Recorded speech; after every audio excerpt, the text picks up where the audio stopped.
podcast is back for UFC Vegas 27. This Saturday, we're back at the Apex for a 13-fight card, headlined by top bantamweights in Rob Font and Cody Garbrandt. In the co-main event, we have a pivotal matchup for the number one contender bout in the flyweight division between Yilan and Carla Esparza. We're always going to be pretty transparent with you guys about everything. You know, one of our worst nights to date last week at 262. Yeah, not a good card at all. About the only thing good to come out of it is finally seeing my co-host in the casual cat this podcast. If we go down the card, Tony Ferguson was our first and biggest bet. We placed that a little prematurely. Yeah. You know, after the press conference, the leading up to it, we kind of started to doubt ourselves a little bit. And yeah, he's a nutcase, man, and he definitely is on the downward decline, and I don't think that's going to stop. With the Grundy-Venata fight, Venata looked like a different fighter, man. He really stepped up his game, and that grappling defense is far beyond what it was. In the Pickett fight, probably should have just laid off. It was a low-level fight. Absolutely. I think that there was much better spots on the card, but we'll learn from that one. With the Grundy by decision, gifted. Yeah, we almost got gifted a greasy decision.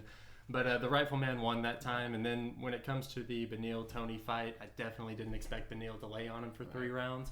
I thought that one was the easier if the fight doesn't go the distance between Burgos and Barbosa and Ferguson and Darush. Didn't work out. We're not gonna stop making any bets or bet lighter. We're still gonna try and tackle it the exact same way. It's just our luck isn't going our way right now, but I do think that it'll take a turn for the better here soon. Absolutely, man. If you're hanging out with us, make sure to hit that thumbs up, man. Subscribe to the channel. Helps us grow out a ton. We had the first fight canceled of the night there between Godinez and Sarah Alpar, so we start there in the men's lightweight division where we see Damir Ismagulov, who's 22-1, taking on Rafael the Turn Alves, who is 19-9. You know, Ismagulov, he's one of those nasty Russians everyone's excited about coming over. A lot of people think, you know, if he can get some consistency going, he's one of those dark horse, you know, in the lightweight division there.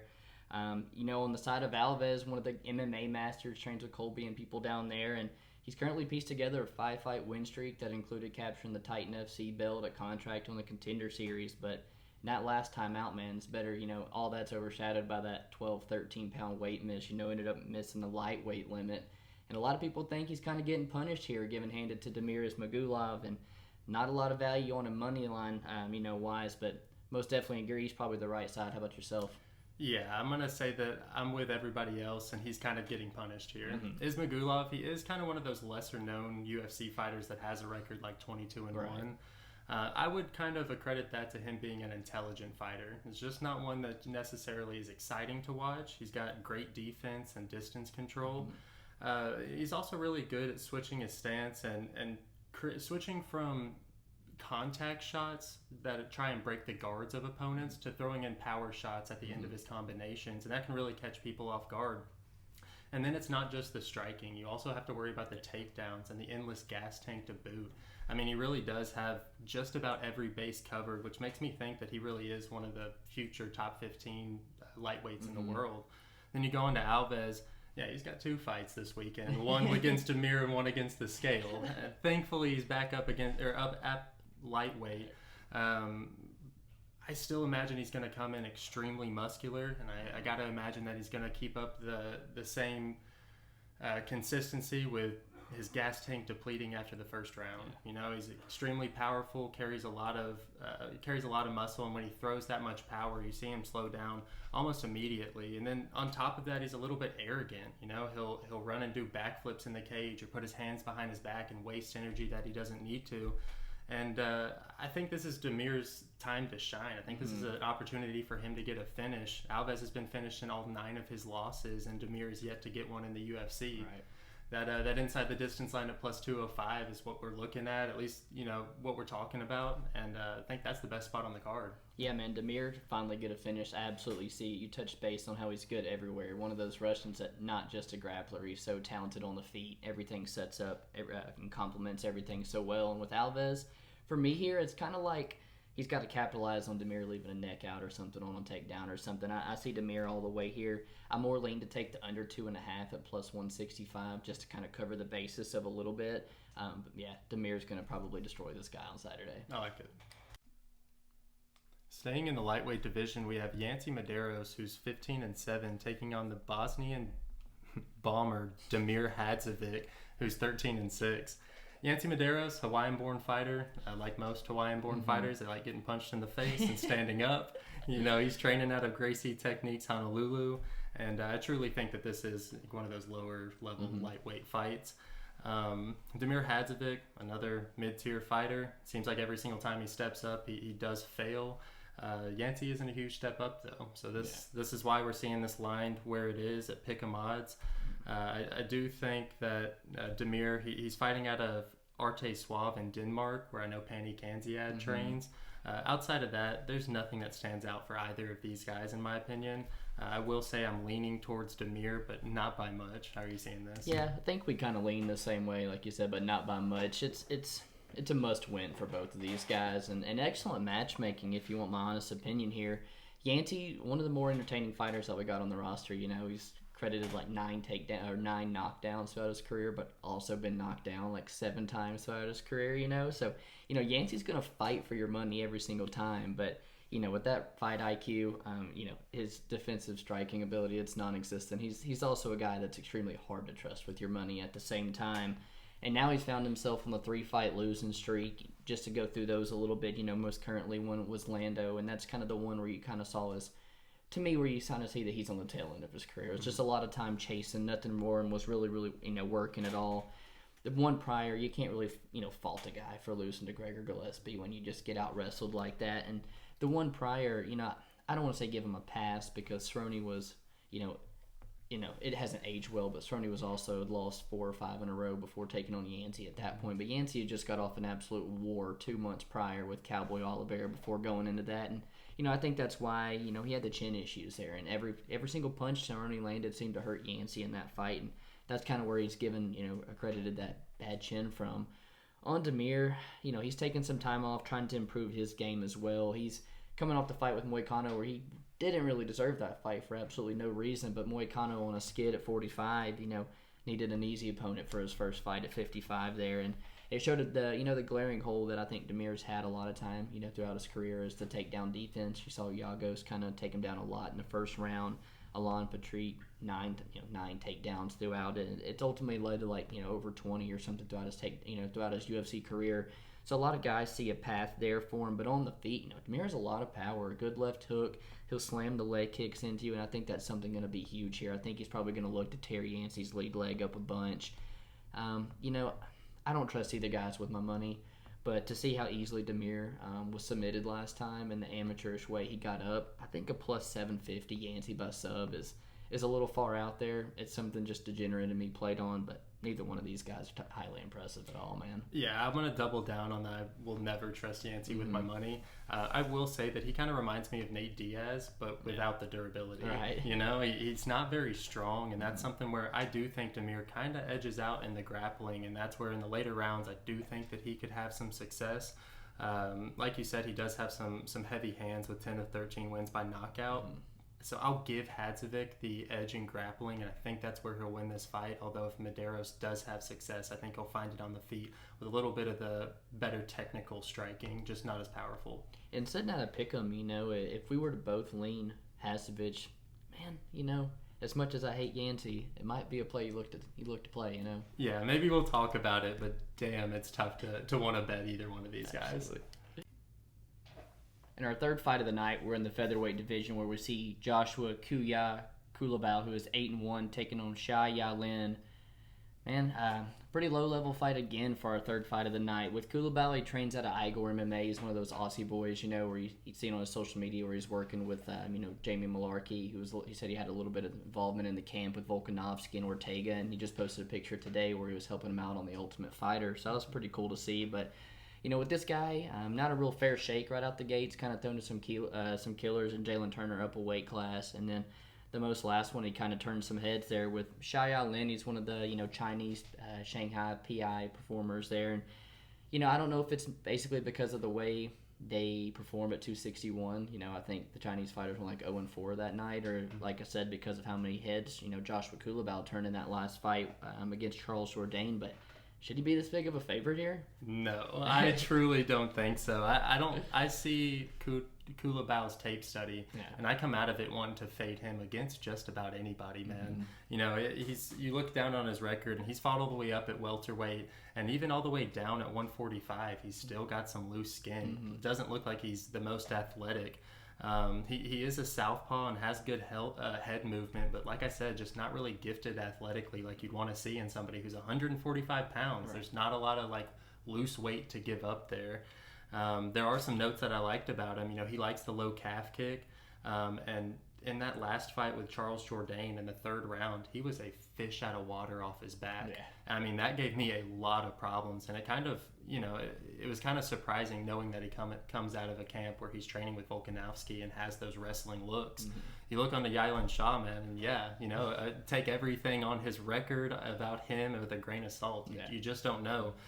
You had down that he was 27. I had down that he was 29. Really, it's whoever's guess. It's anybody's guess. Yilan Shaw, you know, he's coming off that loss to Zhu Rong, who we saw didn't have like a great performance in the UFC, which makes me think that he also isn't up to snuff.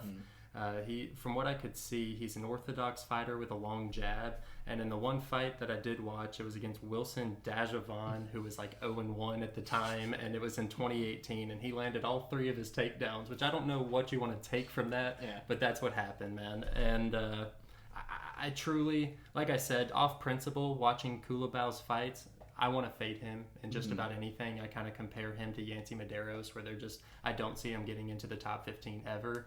And I'd almost rather take the stab with the unknowns in Shaw than bank on what I've seen from Joshua. Yeah, man. I think the line is definitely wide here. Bets are probably going to be all over the place. One thing I want to note about the Shah Yilan side, though, is he's typically a lightweight. This is going to be the first cut to featherweight in quite some time. And his lightweight, division where he's at in China is 157 pounds. So he's got, quite the weight cut, 10, 11, 12 pounds ahead of him come Saturday. Wonder how his gas tank's going to be, because you check his social media and look at the picture he posted a couple days ago, and this guy does not look like a featherweight whatsoever. I think there's a little bit of value in the under at plus 160, but a lot of these guys, a lot of unknowns, a lot of inexperience, and probably something I'll probably pass altogether on. I'm okay with staying off this fight for sure.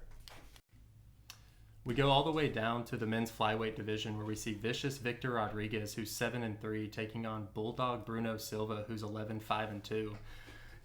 Victor Rodriguez looking to bounce back after suffering that vicious KO at the hands and feet of Adrian Yanez. This is his first time ever cutting to flyweight, which is going to be very, very interesting. He's training out of AK-47 martial arts, whatever that means. And from what I've seen, he just doesn't have great defense and is a little wild when he attacks. From Bruno Silva, tough run when he initially entered the UFC, but don't get it twisted. He's no slouch. He's training out of Fight Ready MMA with Eddie Cha and Henry Cejudo.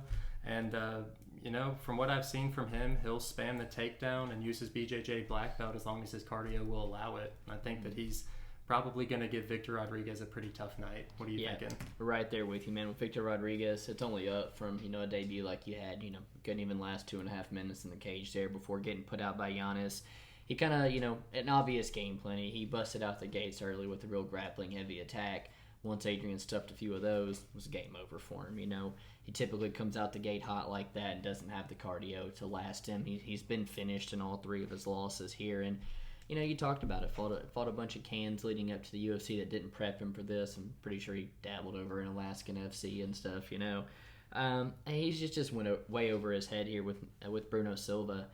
With Bruno Silva, I compared him to like Jacob Malkoun. Where he kind of got his contract because he's friends with Henry Cejudo, and when you do that, it's no easy fights. And in his first fight, he gets Khalid Taha up at bantamweight, who beats him with, I'm pretty sure it's a head and arm choke, and exactly, man, juicing, And then in the second, third fight, when he does go to his natural weight class, it's no favors. It's top 15 flyweights in Dvorak and Ulanbekov. And, especially in that Ulanbekov, he comes in there as a plus 400 and gives the dude a run for his money and shows his toughness that night and shows that he can hang with the big dogs, And I thought it was crazy he was coming in at plus money against JP Baez, making this, debut. We cashed there. He dominated in the wrestling, the striking, sent JP flipping across the octagon multiple times. And I think that's kind of where the UFC realized, like, hey, we might have actually got something here. He talked about how he trains out of a good camp and comes from a good team there. And now they're seeing him, hey, let's give you Victor Rodriguez a much easier competition and make that record look a little bit better. Apologize to him a little bit for the the tough fights right out the gate. This guy's got a really, really hard calf kick, something that he really throws out the gates early, and he's always got that wrestling to fall back on. I'm glad that we found a way later in the card to parlay Bruno Silva at flyweight. I think the money line is always the way to go, but I won't be surprised if he gets a finish whatsoever. Yeah, so looking back on like some of the tape from Victor Rodriguez in his fight right before the UFC against Mazurak, he got taken down early by a far inferior wrestler to Bruno Silva, and I do think that this could be an extremely long night. And using those skills like the low calf kick and that big overhand right that he finished Baez with, I see why people are all over the inside the distance. Yeah. But like you said, I think that they might pay the price after they realize, hey, it's a flyweight, and I know that we've paid the price enough to realize that the money line's the way to go. So I'm glad we're both on that. Sumo comes to mind. Yes, exactly, dude. In the men's welterweight division, we see Claudio Hannibal Silva, who's 14-2, taking on Court the Crusher McGee, who's 19-10. With Hannibal Silva there, trains out of Sao Paulo, Brazil there, and he's kind of found some love here as he's dropped down to welterweight. He's 4-1. He's got some decent wins like Leon Edwards, Nordine Taleb, and he's a real dangerous black belt on the mat. And I know success for Court McGee is few and far between late, but when it is, it's usually him mixing in that wrestling and that jiu-jitsu. So stylistically, it's not a good fight for Court, really, in my opinion here. And on the feet, we've seen Court go to the judges' scorecards 14 times throughout the his career in the UFC, and the guy's only eclipsed 100 strikes twice. So even down the stretch, the volume's not really there for Court McGee, and I was quite surprised to see all the love for him this week, in my opinion. This is it's a very close fight, but for people to completely be leaning Court the way they are, it really kind of surprised me, man. Do you have a read on this one? Yeah, I'm with you on it's surprising that I'm actually coming out of this tape study leaning a fighter who's gone 3-7 in the last 10. Take a look at Claudio Silva, and he's coming off that loss to the Holy One, James Krause. Glory MMA. Yeah, Glory MMA, can't touch it. But realistically, he's 38 years old, and judging by his physique in that fight, he's past his prime, and I don't think that weight cut's getting any easier at 170. And you kind of look throughout his career, and you see, he's pretty consistent with dropping his cardio after that first round, and that's something that Court McGee has made a living on. That pace, that toughness, that grit is something that he's, that's the foundation of his career, which is why I kind of lean him here. He wins the decision most of the time, and I do think that on the judges' scorecards, he knows how to edge out those rounds where Claudio Silva will just spam takedowns over and over again, whether he's setting him up or not. A takedown's going to come, and I can't imagine him trying to switch up his game plan at 38 years old against somebody that in theory he could have some advantages on the ground. Court McGee, he's had decent takedown defense, but like most wrestlers, he gives up his back when he gets to his feet. That's something that you can't do against Claudio Silva. Exactly. Honestly, I thought that Court McGee was going to get his walking papers after losing to somebody like Carlos Condit in 2020. Takedown once. Yeah, and not going to your wheelhouse where that you had the advantage over somebody like Carlos Condit. Court McGee has a 4.5-inch reach advantage here. If he can keep this to the feet, I think Claudio Silva's technical striking is so bad that he could actually edge this out even if it stays on the feet. But like I said, I'm not comfortable putting my money on somebody like Court McGee, and I truly don't think that there's necessarily value on either side. What about you? Yeah, I'm right there with you. It's an extremely tough fight to call. The one thing that I, like you said, the cardio, the pace and stuff, that's a huge advantage Court McGee has. I can really see him defending off a bunch of takedowns early where that gas tank completes after round one with Claudio, grapples a lot. And Court McGee take those next two. And looking through the odds there, I thought Court McGee by decision at plus 190 definitely sweetens the deal a little bit since this is sitting at a pick'em. And like I said, the dude's got like 17, fights in the UFC and seen the decision. The scorecard's 14 times. So if you're taking Court McGee, I definitely take that decision prop to almost sweeten it a whole bunch. I'm with you on that. So I think we're both leaning Court McGee, and that decision prop is probably how we do it, although we're probably not going to play this. Absolutely not. Okay. We finally move up to the heavyweight division where we see some big boys in Ben Rothwell, who's 38-13, versus Chris Beast Boy Barnett, who's 21-6. Ben Rothwell's got to be itching to fight after having 4 cancellations this year, man. But to be honest with you, the last time he's fought somebody of this caliber was in the mid-2000s, and I don't even think that that's an exaggeration. I'm being for real. His size alone in this fight would give him enough to win this, but thankfully he has a well of tools and experience to fall back on as well. You know, people are saying that he's not living up to his potential and kind of, you know, given close fights that he shouldn't, but they're all the UFC caliber guys. Where Chris Barnett making his debut and somewhat a crowd favorite coming into this. I think that he's a severely overweight 170-pounder. I'll admit he has sneaky athleticism, but his competition that he's fought is balls. Both these guys train out of their own gym, which is a knock. But Ben Rothwell, like I said, has this in the bag, in my opinion. I'm right there with you, man.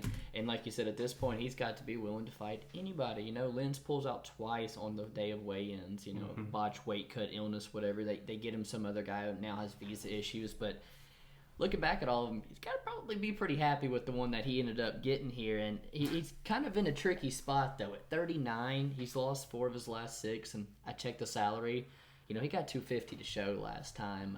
And when you see him parting ways with Overeem and JDS, not a lot of losses left for Ben Rothwell here at his age. And, you know, he's not at American Top Team like a lot of these other heavyweights with getting work in with top 10 other heavyweights. He's owning his own gym, and that's why his career's been pretty stagnant. There's not been a lot of improvements made throughout his career, but there's one thing Ben Rothwell's always shown, and that is fantastic durability. This guy's not been finished since like 2009 in his debut by fucking Cain Velasquez, who was, you know, running the show at that point. And on the Chris Barnett side, you know, more than a decade, the career in the making.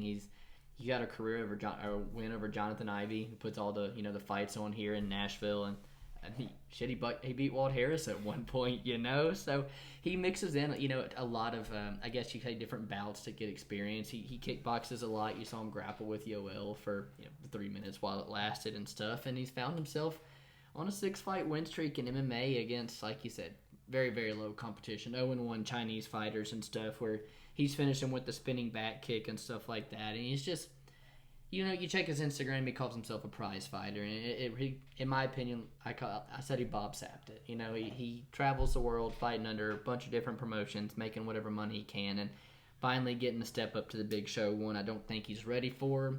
One that I think if Rothwell gets his hands on him, it's going to be over quick, man. And Rothwell finished out the parlay with Bruno Silva. We took both the money lines, and man, both of those were an absolute lock on Saturday. Yeah, man, this is one of those fights that actually ticked me off after breaking it down. It's one of these spots where the UFC should not be giving this guy an opportunity, in my opinion. And you could really make the bookies pay by laying max units on a minus 300 on Rothwell, because I truly, other than him breaking a leg the moment the fight starts, there's not a lot of ways that I see Chris Barnett being able to win this. I'm right there with you, man. I think he's rightfully so, I think the biggest favorite on this card.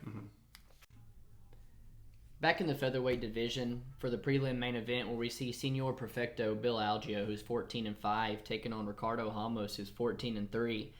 Bill Algeo, one of the guys that also owns his own gym there in Philadelphia, but you do see him traveling around, helping out Sadiq a little bit. You see him working with Frankie there in Philadelphia and stuff as well. Ricardo Ramos, always known for, for camp time, going up to, Uriah Faber's Team Alpha Male, getting to work there. This fight was scheduled just about a month ago. For me, a little salty. I had Bill Algeo at a plus 115 price tag. The bookies are not stupid, and when they reopen these fights after the rescheduling, he's now a minus 120. And I don't know if I want to lay, the minus 120 on him. I definitely like him more as a dog. This is a real close fight. I think the size and length of Algeo is going to help ward off some of those takedowns and, ultimately maybe take over rounds 2 and 3. I don't think the cardio of Ramos is all the way there, and at 25, we've seen his chin and, body tested a little bit. He's been finished twice. It's a real close fight that I think sees the judges. I do lean slightly with Algeo, but I think you're pretty confident on the Ramos side. Yeah, I was actually coming out of this being rescheduled and being happy about it because now I'm seeing Ramos at plus money. Right. I think Algeo is an okay fighter at best, man. One thing I will give him is he sets a very high pace. He's averaging 6.8 significant strikes per minute landed, but he's also absorbing 5.3. So he does kind of same with Nate Diaz, just like that. Takes a lot of punishment, but is able to outlast his opponents, which is what you saw in the Spike Carlisle fight in his last time out. You do what you got to do to beat Spike Carlisle. Last the first 3 minutes, and you're Gucci. Yeah. You know? He lost that contender series debut to Brennan Loughnane, and that's a common theme throughout his career, man. You look back, and any step up with Burgos, Flash Gordon, Brennan Loughnane, he's just not cutting it.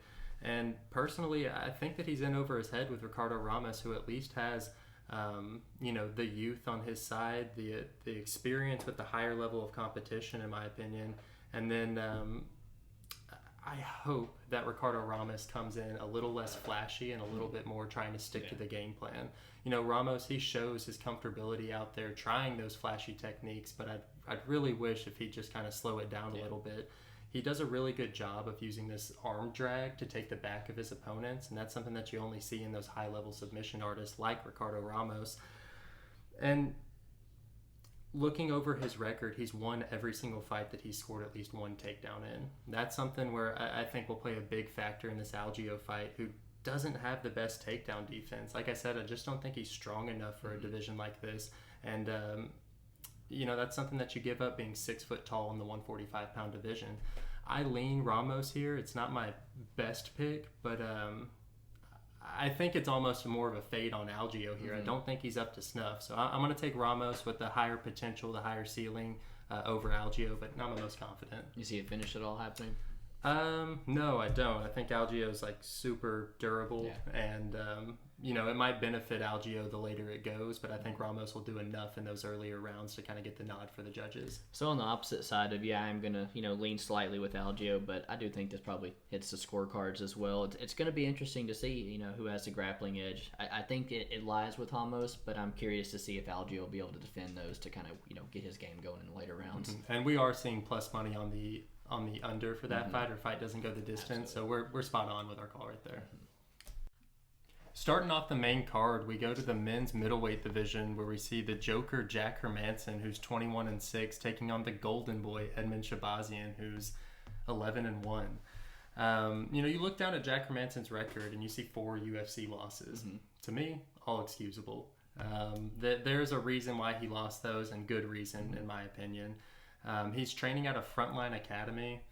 That's a little concerning.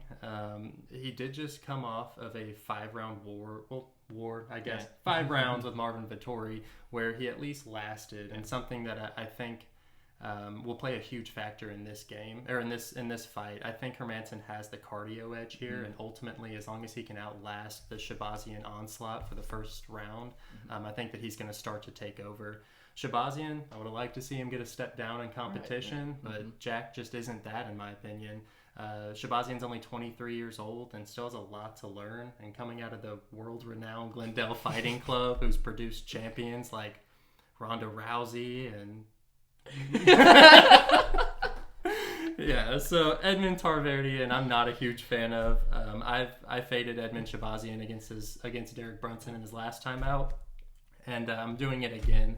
I want somebody to catch that floating rib of Edmen Shahbazyan, and I'm wondering if you think Jack Hermansson will be that. I don't, man. We're gonna put the hat on the line for this one come next week here. I'm gonna side with the younger Edmen Shahbazyan, but both guys, coming off, losses to guys having big success in the division right now. You got Marvin Vettori, taking on Israel, and you got Derek Brunson now finally getting himself a big fight, and Darren Till. But with Jack Hermansson coming off the fight with Marvin Vettori, he's dropped in round 1, and then just didn't really give up much of a fight after that. He was just kind of out wrestled for all 5 rounds there, and then even prior to that, you look at the Kelvin Gastelum win, and I don't know, man. I thought from how long it lasted, I thought Kelvin got the better of the few striking exchanges. And when Jack went for that takedown, you saw Kelvin reverse it and actually end up on top. And you saw Jack go for the sweep, pull the leg, and ultimately Kelvin just piss poor leg defense there, and it cost him. And for me, I I think the hunger and stuff is back in Edmen, and I think that's what causes Jack issues, are these real hungry young guys. And he's not going to have problems beating these 38-year-old Dallas ladies, Jacare Souza, David Branches. You see the guys Jack has a lot of success in, and they're not 23-year-olds who, can really patch up these holes and make improvements, from fight to fight. With Jack Hermansson, I see the big wrestling advantage, but also see him not really having the best of gas tank either. After he holds Cannonier down for the entire round one, takes his back, almost finishes him, comes out the second round just absolutely gassed. So in my opinion, I see that grappling advantage, but it's only as long as Hermansson's cardio is gonna allow it to happen. And he's pretty lucky that he's got Edmen Shahbazyan, who just showed the biggest flaw in cardio, in my opinion, in the last time outing against Derek Brunson. But luckily, it's his first pro career loss. And at 23 years old, I think it can do wonders for this kid going forward. For me, yes, the wrestling was exposed. That's going to take longer to patch up and to improve. But for a 23-year-old to improve on his cardio, I think that's something that's easily fixed in his game. I feel like at 21 years old, when he's just knocking out guys in the first round, he's just riding high. There's not a lot of guys you're probably bringing into the gym that are giving him much, good looks. I feel like he's just, he's not training as hard as, because when he goes out there, he's beating these guys pretty easily. I like Edmen at plus money. I told you this kind of, resembled the Kevin Holland and Derek Brunson for me.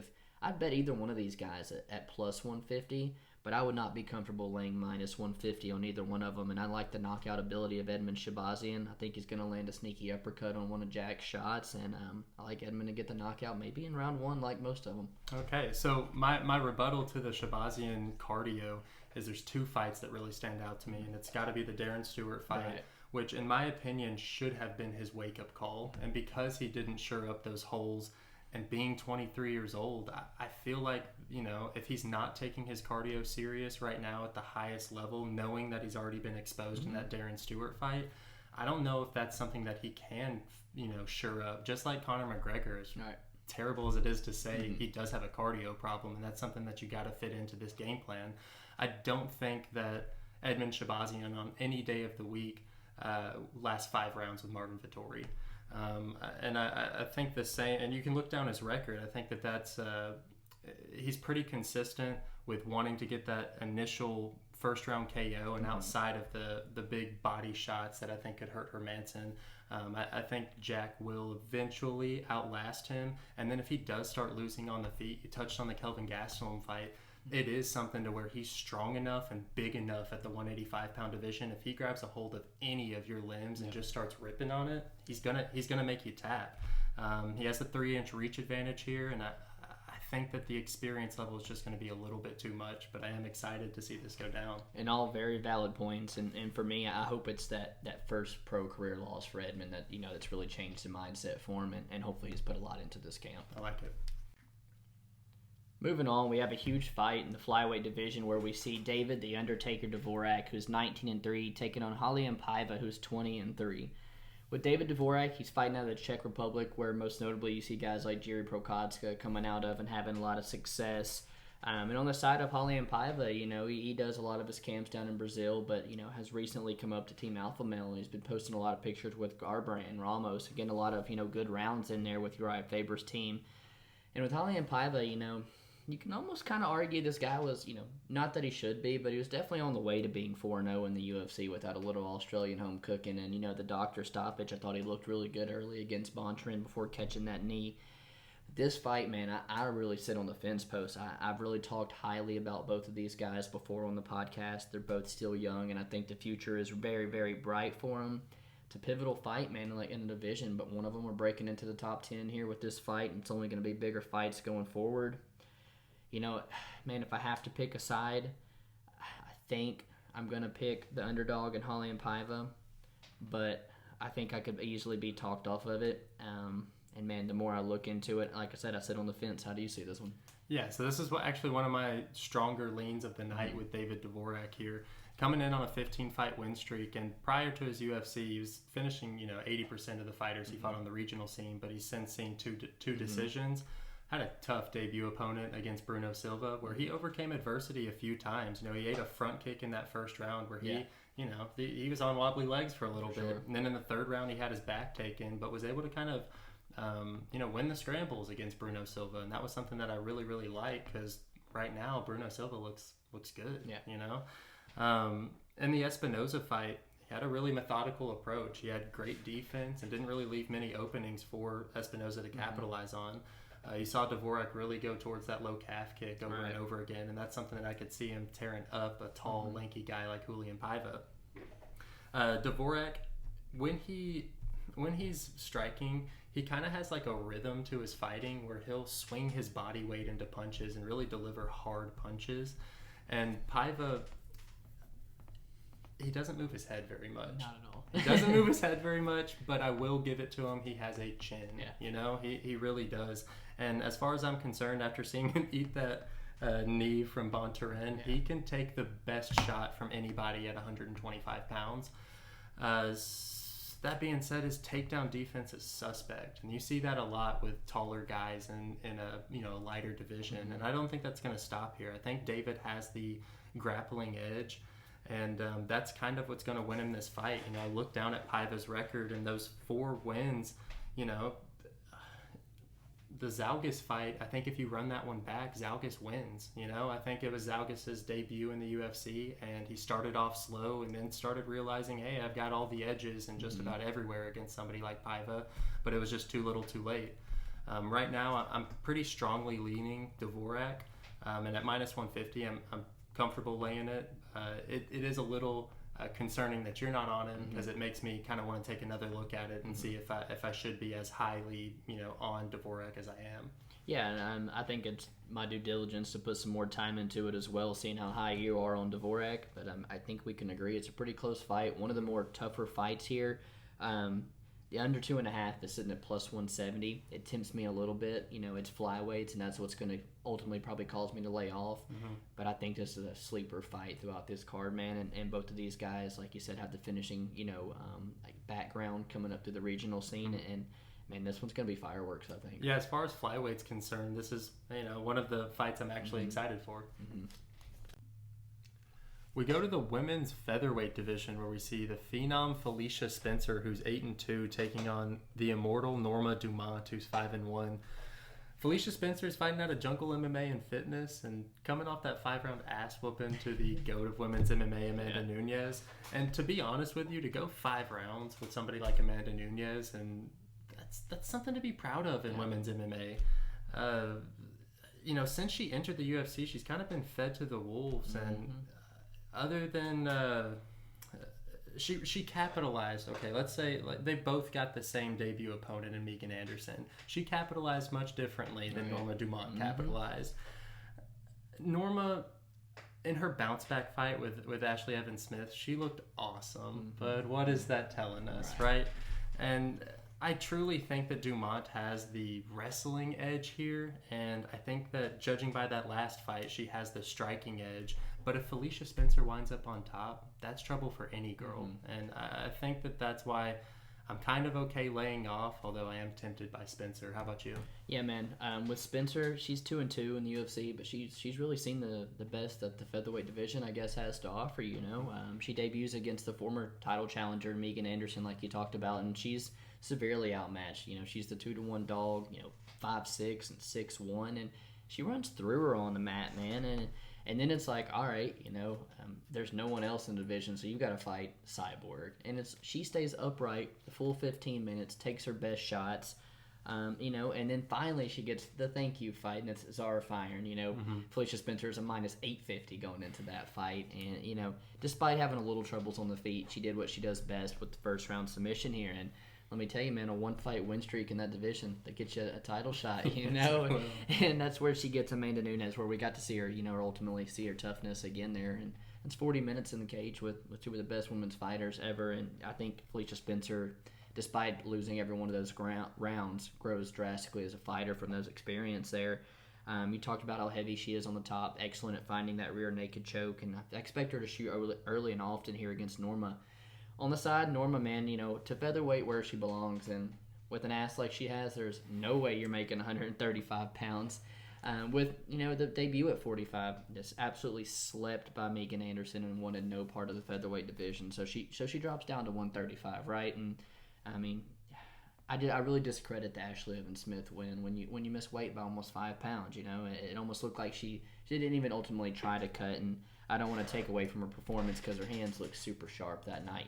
But like Shevchenko beating Ariana Lipsky with the grappling, I don't know how much beating Ashley Evans Smith, a 6-4 fighter, really tells you about a girl like Norma Dumont.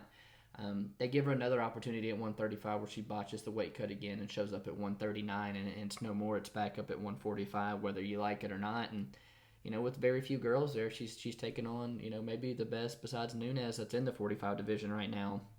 It's a close fight. She opened as a -350. And a lot of love is now coming in on Norma, and now we see Spencer at like the -160.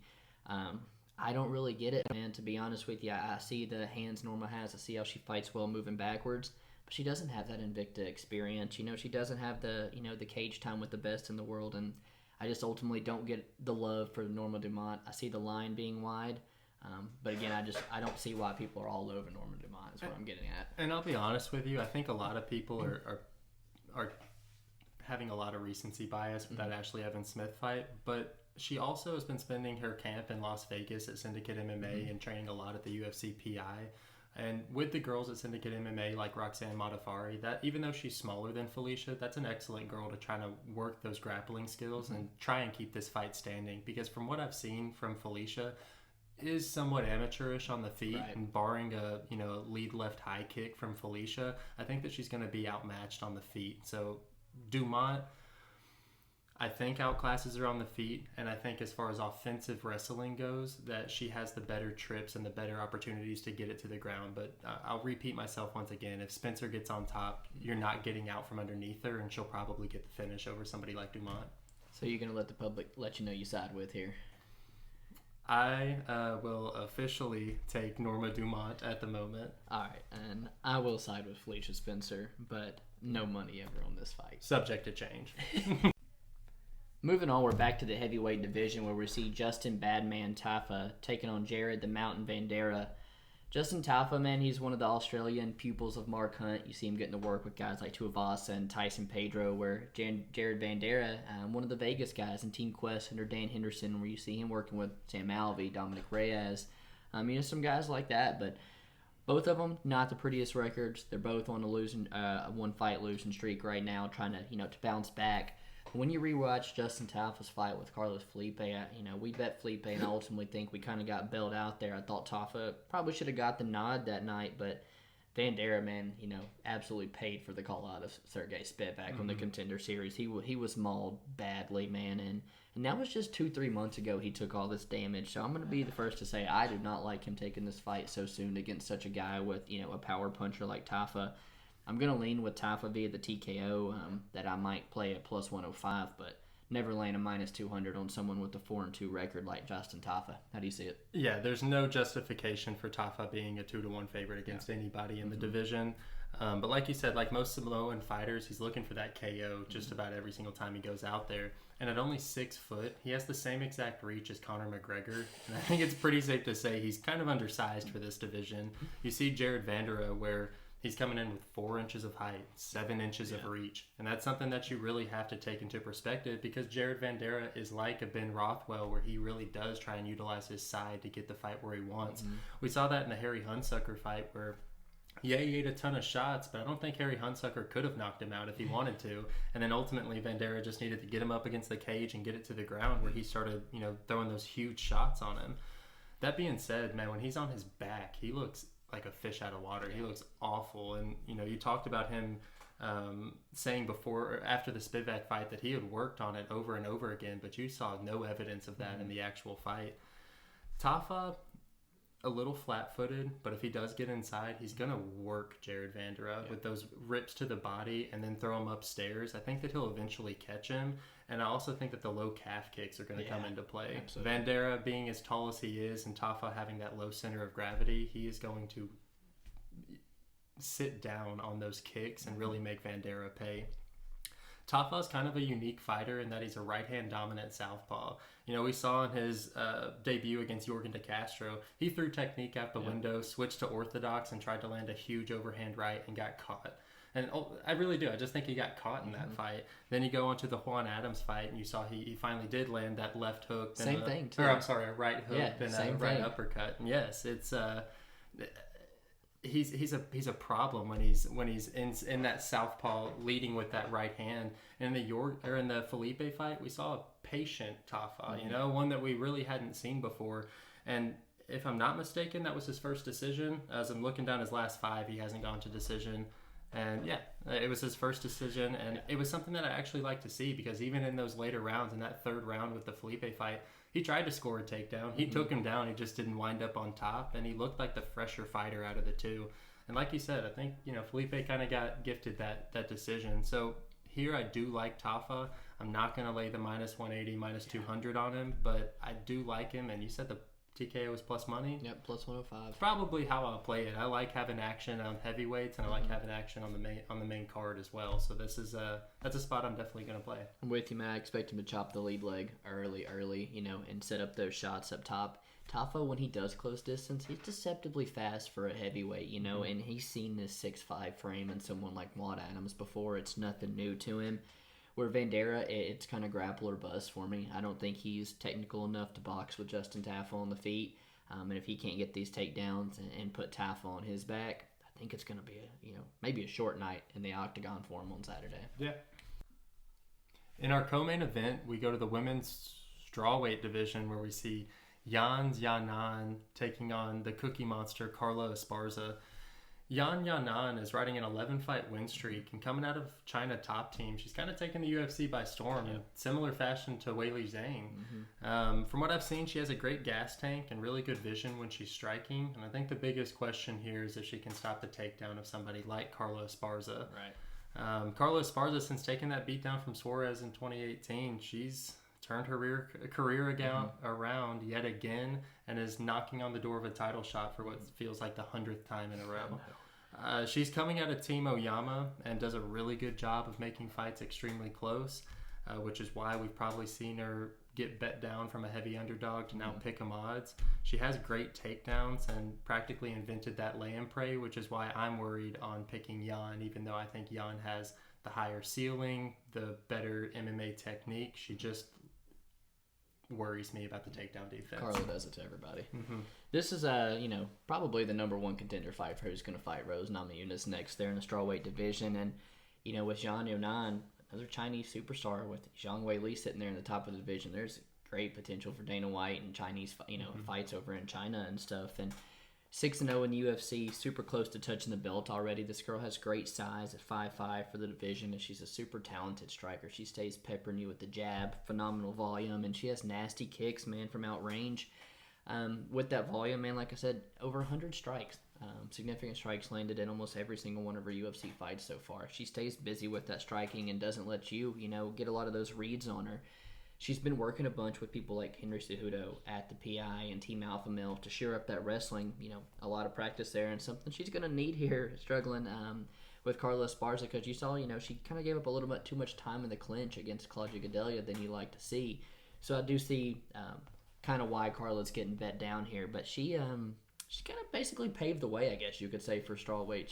She won the Ultimate Fighter. She's the first Invicta and UFC strawweight champion there, and after losing the belt 6 years ago, like you said, she has clawed her way back what feels like numerous times to now. And being in a number one contender fight again, and what you see again is her constantly coming in as an underdog in a lot of these fights, and it's because she's as one-dimensional as it gets, really, in that division. Any time on the feet for Carla Esparza is dangerous. She's usually getting pieced up by the better striker here until she finds success with the wrestling. If you're going to take Esparza, man, she doesn't finish nobody. You better sweeten it up and take that plus 165, plus 170 decision price tag. But I do think, man, that she's up against the division's elite here, and I won't be shocked if Yan Zhernan finishes her on Saturday. I'm happy the line's getting bet down, because I think Zhang Younan is a good bet on Saturday, man. You know what?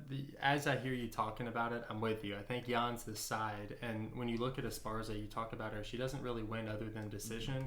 Well, she doesn't really lose other than decision, too. Right. And even when she is winning, she's barely winning. You look down, and it's a split, majority, split.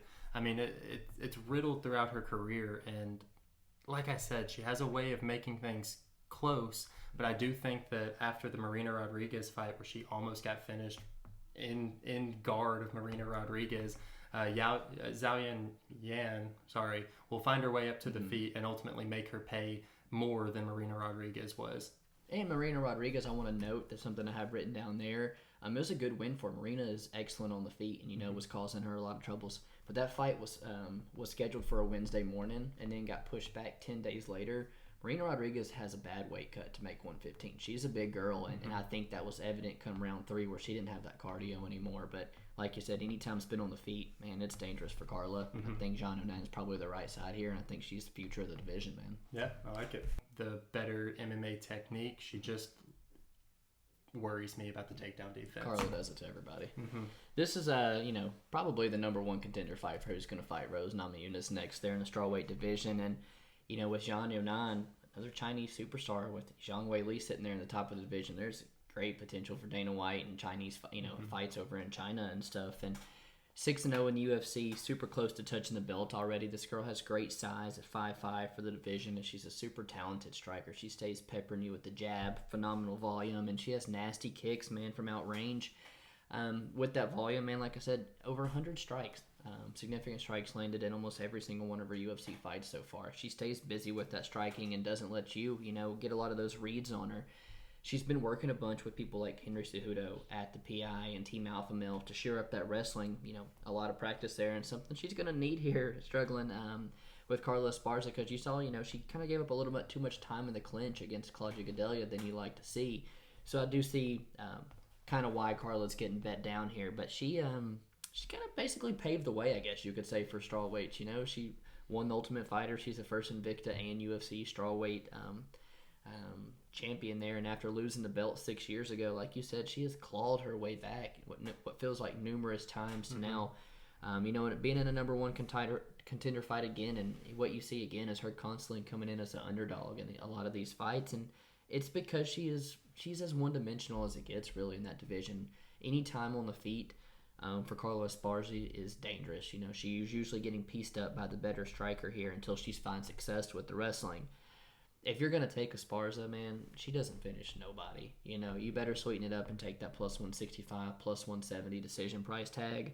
But I do think, man, that she's up against the division's elite here, and I won't be shocked if Yan Zhernan finishes her on Saturday. I'm happy the line's getting bet down because I think Zhang Younan is a good bet on Saturday, man. You know what? As I hear you talking about it, I'm with you. I think Jan's the side. And when you look at Esparza, you talk about her. She doesn't really win other than decision. Well, she doesn't really lose other than decision, too. Right. And even when she is winning, she's barely winning. You look down, and it's a split, majority, split. I mean, it's riddled throughout her career. And like I said, she has a way of making things close. But I do think that after the Marina Rodriguez fight, where she almost got finished in guard of Marina Rodriguez, Zhao Yan, will find her way up to the feet and ultimately make her pay more than Marina Rodriguez was. And Marina Rodriguez, I want to note, that's something I have written down there. It was a good win for her. Marina is excellent on the feet, and was causing her a lot of troubles. But that fight was scheduled for a Wednesday morning, and then got pushed back 10 days later. Marina Rodriguez has a bad weight cut to make 115. She's a big girl, and I think that was evident come round 3 where she didn't have that cardio anymore. But like you said, anytime spin on the feet, man, it's dangerous for Carla. I think Jean Onan is probably the right side here, and I think she's the future of the division, man. Yeah, I like it. And in our main event of the evening, we see Rob Font, who's 18-4, taking on Cody No Love Garbrandt, who's 12-3. Rob Font fights out of the New England cartel there under Tyson Chartier, his main training partner being Calvin Kattar, and Cody Garbrandt, longtime product of Team Alpha Male. Finally their success in beating Dominic Cruz came from him and stuff. But he did train a lot with Mark Henry in that last fight with the Sun Sal. But looking at his social media, it looks like it's back to the roots and all of that Team Alpha Male here. For Rob Font, it's really always been, I guess you could say, the wrestling and takedown defense that's caused him a lot of issues. But it's it's a good thing I can count on one hand how many takedowns I've seen Cody Garbrandt shoot throughout his UFC career. It's going to be a pretty technical fight, man, between two very talented boxers, in my opinion. And with Cody's last performance, it kind of reminded us maybe the old Cody, could still be there. But in my opinion, I don't think we're ever going to see the Cody Garbrandt that won the belt against Dominic Cruz ever again. And despite growing, the beard for a little extra cushion, I think that long reach and boxing capability of Rob Font is ultimately going to lead to him touching the chin of Cody. Man, I'm pretty confident in Rob Font. Already released a bet for him here, and I know you feel the same way. Yeah, man, you pretty much laid it out, man. There's so many advantages Rob Font has coming into this. This is 135 pounds, and Font is coming in with 6 inches of reach. I don't think we're putting enough into that. That's insane for such a small weight class. Not to mention, they've got them both at 5'8", but I'll almost guarantee you whenever they face off, Font's taller than Cody. Right. I think they kind of, juice definitely up Cody a bigger. little bit. Yeah, so he'll definitely look bigger. On top of that, Font's going to be the more cerebral fighter in there and the far less emotional fighter, which is how we've seen Cody get in trouble, is he constantly lets his emotions get the best of him, and he'll welcome a battle when he doesn't necessarily need to. And we know whenever he's in control, like in that Dominic Cruz fight, he can be world class. He can be one of the best strikers you've ever seen. But like you said, I think that's kind of come and gone. And that Asuncao fight, it was a great fight, but it did look like it was coming to a decision. And personally, I think Font, to beat him, your chin is going to be tested. And I'm not trying to break this down and say that Cody Garbrandt's chin is the only factor in this, but Font's going to test it. Yeah. Font's probably going to knock him out. There's another thing about Font that I really like, and that's that he'll mix in the takedowns. We saw that in the Ricky Simone fight. He opened with a takedown. He landed a couple on Sergio Pettis, on Thomas Almeida, on Douglas Da Silva Andrade. He will mix those in, and that's something that I wouldn't be surprised if he utilized in this Garbrandt fight, just to kind of keep him honest. My worries are the low calf kicks that Cody might be using against Rob Font. But I'll be honest with you, you got about 2 low calf kicks till Font starts making that read and starts making you fucking pay. Right. So I personally think Font is in a better spot in his MMA career right now. I think that he, like I said, he's a little bit less emotional, which will, better him throughout 5 rounds of fighting. And outside of that Cruz performance, I don't think Garbrandt has that in him.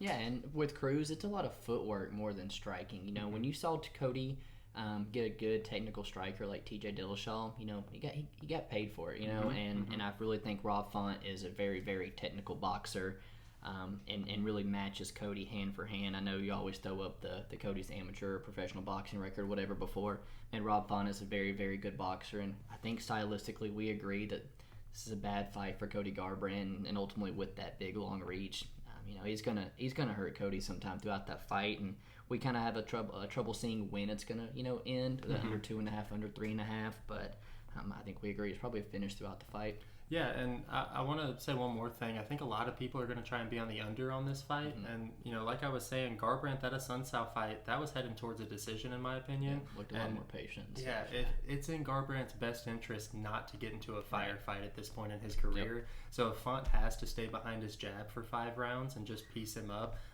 I could also see that happening. So don't get sucked into the under is all I'm saying. I'm right there with you, man. I think we're going to rock with the head-to-head challenge this week on the Hermansson versus Shahbazyan. I was kind of itching to get that one last week, and ultimately had to rock with Chandler and get it. But luckily we get this one this week here. That concludes all the breakdowns for all, I think, 13 fights there is. And I'll go ahead and start, man. For me, I think I said earlier, that Dvorak and Paiva fight, it's going to be a killer fight despite being at flyweight there. One of these guys are going to crack into the top 10. Both of them like to stand and bang, too. So, despite being a flyweight, man, I think it's going to be a good one. Nice. I'm going to have to steal a challenge. I'm going to go with Edmen Shahbazyan and Jack Hermansson. I think that one's going to be an absolute banger and a great test for Edmen Shahbazyan to see if he has made those improvements that he's going to need to make to move forward in the division. And it's opening the main card. It could arguably headline it if you want my honest opinion. 100%. For a fighter that I'm going to watch, it's going to be the return of Damir Ismagulov. I think this guy has all the tools in the world to stand up and, on the ground to cause a lot of problems in this division. Good length and hope he makes Rafael Alves pay for that weight miss. I hope he gets that finish. I'm going to have to go with Bruno Silva, who we also think is, set up to get the finish, but we're more than happy taking that money line bet on him. I think he's in a different class than vicious Victor Rodriguez. Right. There you go. Underdog for me, it was a tough one. The Paiva one is just, I'm still torn on that fight.